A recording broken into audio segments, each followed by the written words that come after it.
बिस्मिल्लाहिर्रहमानिर्रहीम। Special pathology के अंदर सबसे ज़्यादा मुश्किल चीज़ जिसको याद करना ही अज़ाब काम है वो है मॉर्फ़ोलॉजी। और जो मॉर्फ़ोलॉजी है रॉबिन के अंदर इंडिविजुअल टॉपिक्स की लिखी हुई है। ओके, तो अब मॉर्फ़ोलॉजी को किस तरीके से तैयार करना है, क्योंकि मॉर्फ़ोलॉजी भूल जाती है। मॉर्फ़ोलॉजी में हेडिंग्स कौन सी इस्तेमाल होनी है, किस में नेक्रोसिस है, किस में हेमरेजिक है, किसी में स्पेसिफिक बॉडीज़ आती है, तो इसको किस तरीके से तैयार करना है। तो इस वीडियो में मैं आपके साथ एक टेक्नीक शेयर करने वाला हूँ जिससे आप मॉर्फोलॉजी को अच्छे तरीके से कर सकते हैं, और इस टेक्निक का नाम है स्पेसिफिक रट्टा। स्पेसिफिक रट्टा, इसको पहले फोकस करते हैं इस नाम पर, स्पेसिफिक रट्टा।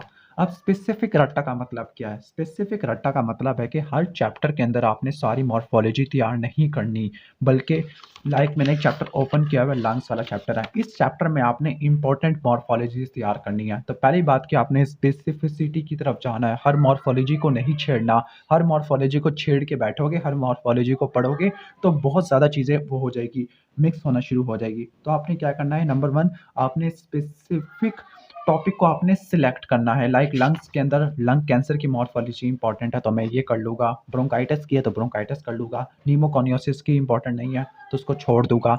अब ये जो इंपॉर्टेंस है इन टॉपिक्स की, ये कैसे डिसाइड होगा? ये डिसाइड होगा पास्ट पेपर से और गाइडलाइन से।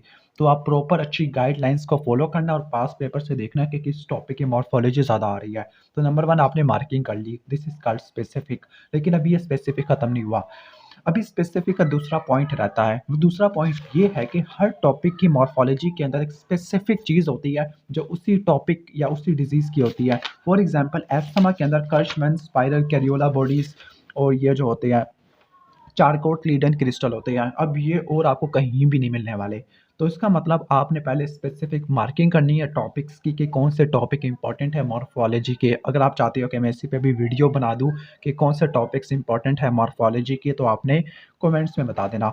सबसे पहले आपने टॉपिक देखना है कि कौन सा इंपॉर्टेंट है। लाइक एस्थमा है, अब एस्थमा के अंदर भी जो स्पेसिफिक चीज़ें हैं like Curschmann spiral, Charcot Leyden crystal, airway modelling, इसको आपने सेपरेट करके इस मॉर्फोलॉजी के ऊपर लिख लेना है और कोई निमोनिक बना लेना है।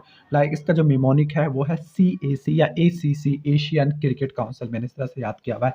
तो आप इस तरीके से लिख सकते हो उस टॉपिक के ऊपर। मैं लिख लेता हूँ ACC।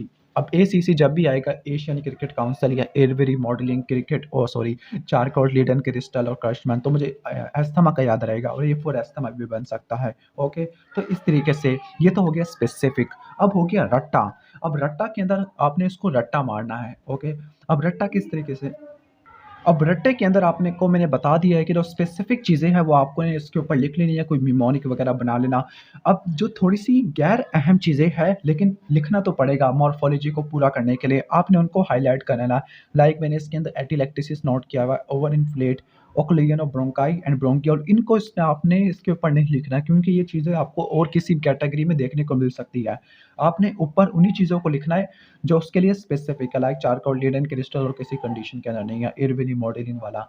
तो आपने उन्हीं चीज़ों को ऊपर लिखना है जो उसके लिए स्पेसिफिक है, और बाकी जो अनस्पेसिफिक या जो थोड़ी मिलती-जुलती ओवरलैप चीज़ें हैं, लेकिन फिर भी उनमें थोड़ी-सी जनरलाइज़ चीज़ें नहीं है। फॉर एग्ज़ाम्पल, ये जो ओक्लियन और ब्रोंकाई और ब्रोंकियोल है, ये इतना ज़्यादा जनरलाइज़ नहीं है, यानी ये और किसी कंडीशन में इतना ज़्यादा देखने को नहीं मिलता। उनको आप रेड से कर लेना, ठीक हो गया? यानी मोस्ट स्पेसिफिक को आपने ऊपर लिख लिया, लेस स्पेसिफिक को आपने हाइलाइट कर लिया, और जो अनस्पेसिफिक या फ़ज़ूल चीज़ें हैं उनको बिल्कुल भी हाइलाइट नहीं करना, और जिन चीज़ों को आपने हाइलाइट या ऊपर लिखा है उसको आपने रट्टा मारते रहना है बार-बार डिस्कशन से या ऊँची आवाज़ में बोल के, या जो भी मेमोरी एनहांसिंग टेक्नीक होती है उसके ज़रिए।